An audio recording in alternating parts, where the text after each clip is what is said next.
नमस्कार दोस्तों, आज हम बात करेंगे अर्थराइटिस के बारे में।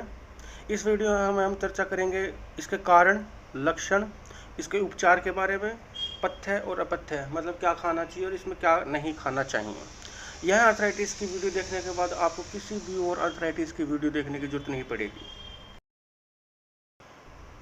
अर्थराइटिस को हम आयुर्वेद की भाषा में आमवात कहते हैं।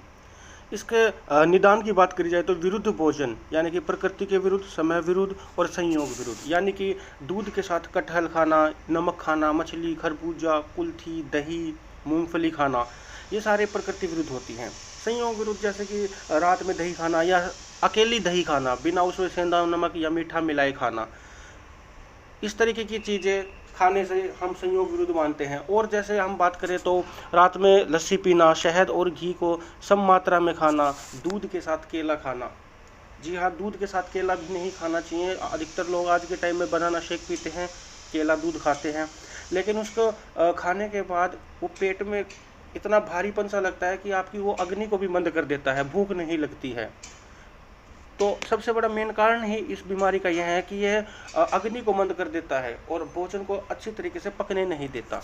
और अगर हम बात करी जाए तो संयोग के विरुद्ध, जैसे पहले का भोजन न पचा हुआ हो ठीक से और उसके बाद फिर से भोजन कर लिया जाए, यानी कि भोजन किया हो, हमें 1 घंटा हुआ हो और उसके बाद फिर भोजन कर लिया हो, तो इस तरीके से यह भोजन हमें हमारे शरीर में पकता नहीं है। इसके अलावा विरुद्ध चेष्टा, शक्ति से अधिक व्यायाम करने से, मैथुन करने से या अन्य कर्म करने से, मंद अग्नि वाले या केवल बैठे ही रहने से, सुखपूर्वक आराम से पूरे दिन बैठे ही रहने से, अधिक स्नेह युक्त मतलब घी तेल वाली चीज़ें अधिक खाने से, और व्यायाम करने वाले मनुष्य को वात से प्रेरित हुआ आमरस, आमरस होता है जो अभी जिसकी हम बात कर रहे थे, जो भोजन अच्छे से पेट में पचता नहीं है और जो नहीं पचता उसे हम आमरस कहते हैं, वो आमरस कहलाता है।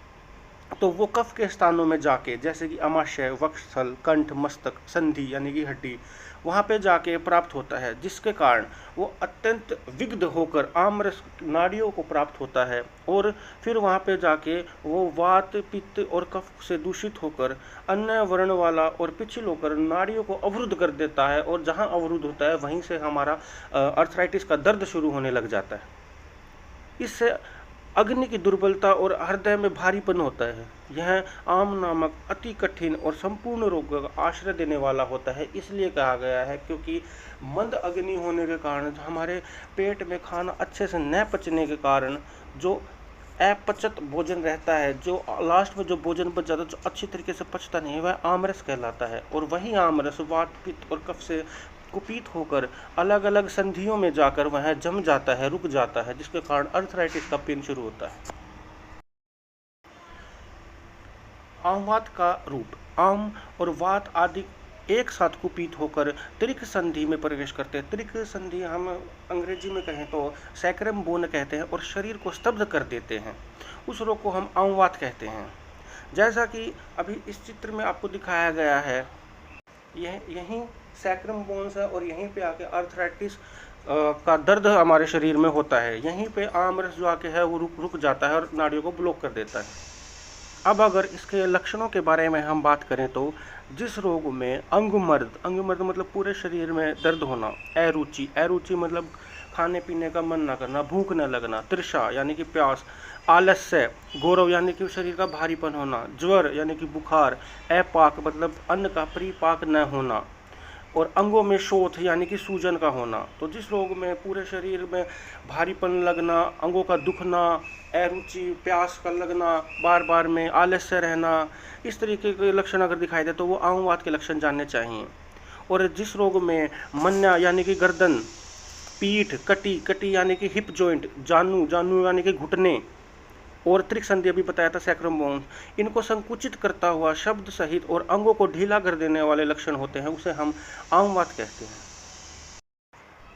अब अगर हम इसके उपद्रव के बारे में बात करें तो उपद्रव यानी कि ये रोग कहाँ शरीर के हिस्सों में जाकर उत्पात मचाता है।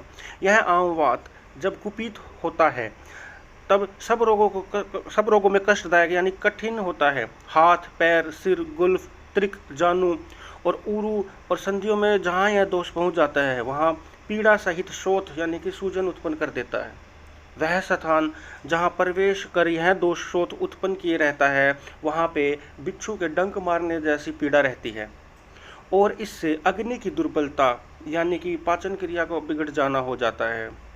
लाल स्त्राव, अरुचि, गुरुता मतलब शरीर में भारीपन, उत्साह की हीनता मतलब लेजीनेस, मुख की विरसता, दाह और बहुमूत्रता होती है। बहुमूत्र मतलब बार बार मूत्र का आना, दाह मतलब शरीर में जलन होना। और विशेष करके यह आम ग्रहणी दोष को उत्पन्न करता है और अपरिपक्व अन्न केवल आम को ही उत्पन्न करता है। ग्रहणी दोष यानी कि IBS, जिसको अंग्रेजी में हम इरिटेबल बाउल सिंड्रोम बोलते हैं, बहुत से लोग इसको जानते भी होंगे।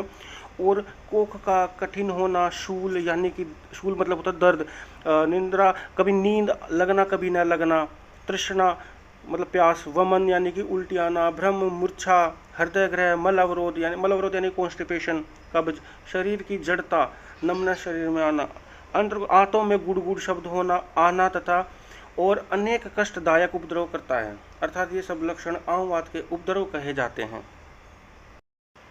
अब अगर हम इसकी चिकित्सा के बारे में बात करें तो सौंठ अदरक का सूखा हुआ रूप होता है और गोखरू, यह दोनों चीज़ पंसारी के यहाँ पे आराम से मिल जाएंगी।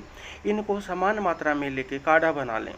काढ़ा बनाने की विधि 10 ग्राम दोनों का मिक्सर चूरन लेके, मोटा मोटा चूरन भी ले सकते हैं, 400 ml पानी में डालकर इतना उबाले के वो सिर्फ 100 ml बच जाए। फिर उसको उतार कर छान कर सुबह खाली पेट या शाम के टाइम पे 3-4 घंटे बाद जब खाना खा के हो जाते हैं, खाली पेट सा हो जाता है, तब इसको हम पी सकते हैं।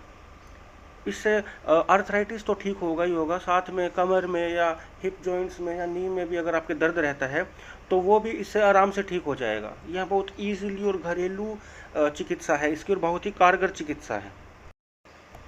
नंबर 2 पे अगर हम चिकित्सा की बात करें तो दशमूल का काढ़ा, ठीक वैसे ही आपको काढ़ा बनाना है। दशमूल की सभी 10 औषधियाँ आपको पंसारी के यहाँ पे इजीली मिल जाएंगी। उसी तरीके से इसका काढ़ा बनाना है और इसमें 1 चम्मच एरंड का तेल मिला लेना है। फिर उसको वैसे ही सुबह शाम खाली पेट आप पी सकते हैं। ज़्यादा दिक्कत हो तो 2 टाइम पिए, वरना 1 टाइम पे भी बहुत फ़र्क दिख जाएगा।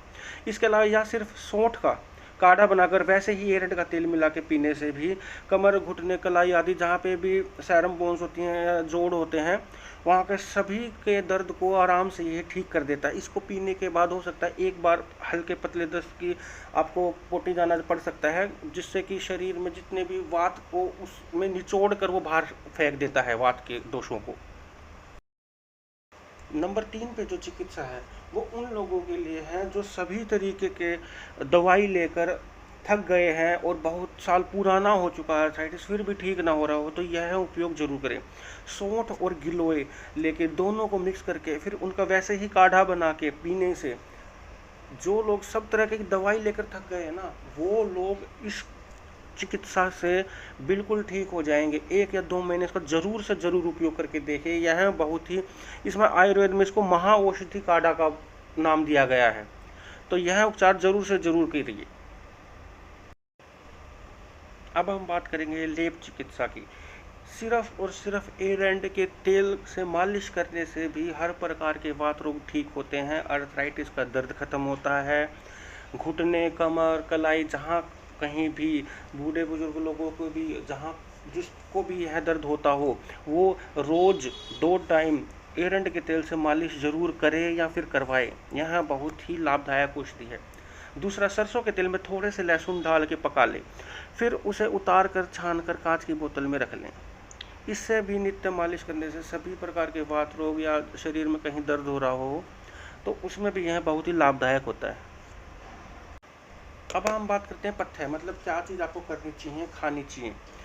जौ, कुल्थी, पुराने चावल, बथुआ, करेला, परमल, अदरक, सौंठ, गर्म पानी, मेथी के दाने, रात को मेथी के 1 चम्मच मेथी के दाने 1 गिलास पानी में भिगो लें, फिर सुबह उठ के मेथी का पानी पी लें और मेथी चबा चबा कर खा लें। चूना का भी हम बहुत ही अच्छे से उपयोग कर सकते हैं, वात के लिए बहुत ही अच्छी औषधि है। 1 गेहूँ जितनी मात्रा में चूना लेकर उसको दही, लस्सी या सब्जी में मिलाकर हम खा सकते हैं। जिसको पहले कभी पथरी हुई हो या अभी भी फिलहाल पथरी हो, वो चूने का उपयोग ना करें। ये दोनों चीज़ बहुत ही वातनाशक हैं। और इसके अलावा जो शुरू में हमने बताया था किन कारणों की वजह से होता है, वो तो हमें बिल्कुल भी नहीं करनी चाहिए। अब हम बात करते हैं हमें क्या चीज़ नहीं करनी चाहिए और क्या चीज़ नहीं खानी चाहिए। दही, मछली, गुड़, पोई का साग, उड़द की पिट्ठी, जिसको हम बड़े बोलते हैं, उड़द के दही बड़े वगैरह। दूषित जल, खड़े होकर जल पीना, पूर्व की ओर से आने वाली वायु, पूर्व की ओर से आने पूर्वैया हवा जिसको हम बोलते हैं, बारिश के मौसम में होते हैं, एकदम से बारिश का मौसम हो जाता है तो एकदम से वो शरीर में लगती है तो वात शरीर का बढ़ जाता है।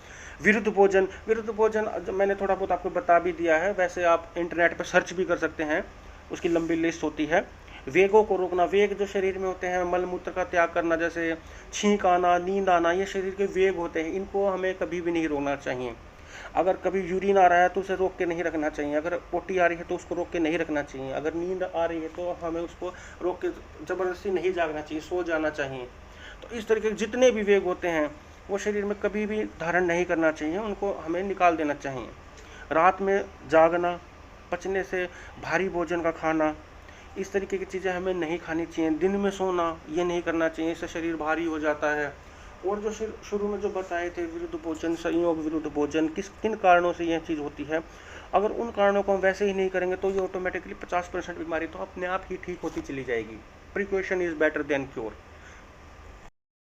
तो दोस्तों ये थी हमारी वीडियो आर्थराइटिस के ऊपर। अगर कोई भी चीज़ आपको समझ में नहीं आई हो तो हमें प्लीज़ कमेंट करके ज़रूर पूछिएगा। चैनल को सब्सक्राइब करिए, अगर वीडियो अच्छी है तो लाइक करिएगा।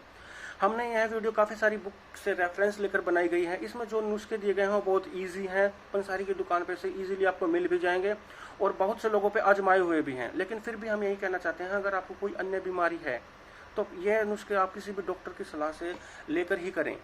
अगर कोई लेडी प्रेग्नेंट है या ब्रेस्ट फीडिंग करवाती है तो वो भी डॉक्टर की सलाह से ही ये नुस्खे करें, वैसे इनसे कोई लेने से कोई नुकसान नहीं होता है। इन सभी नुस्खों में से एक नुस्खा आप अपना सकते हैं और एक लेप चिकित्सा अपना सकते हैं, आपको जल्दी आर्थराइटिस से ईजिली निजात मिल जाएगा। धन्यवाद।